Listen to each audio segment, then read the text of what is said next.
বন্ধুরা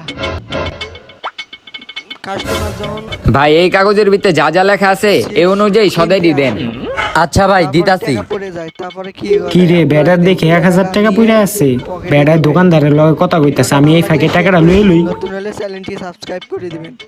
ভাই এই যে লন আপনার জিনিস। ভাই কয় টাকা হইছে? আপনার ভাই 500 টাকা হইছে। 500 টাকা হইছে? আচ্ছা ভাই দিতাছি। কি রে টাকাটা টাকাটা তো এই পকেটে রাখছিলাম। ভাই আমার টাকা মনে হয় হারাই গেছে গা, আপনি জিনিসটি লয়ে যাই, আপনার পরে টাকা দিয়া দিই মনে। হপ, এদিকে কি আমি বাকি দিতে বইছি? বাকির নাম ফাঁকি। ভাই বুঝার চেষ্টা করেন, আমার টাকা হারাই গেছে গা। কি বুঝবো আমি? তুই এই জায়গায় একটা বাটপারি করতে আইছস, তুই আমার জিনিস ছিলে পর আর টাকা দিবি না, যা আনতে। ফাইজলামি করতে আইছে এনো। বেটার লগে দোকানদারে কিরকম ব্যবহার করতেছে। আমি একটা কাজ করি, 500 টাকা আমি দিয়া দেই, আর আমার তো 500 টাকা লাভই হয়ে যাবো। এ ভাই এই দেন ওনার জিনিসটি দেন।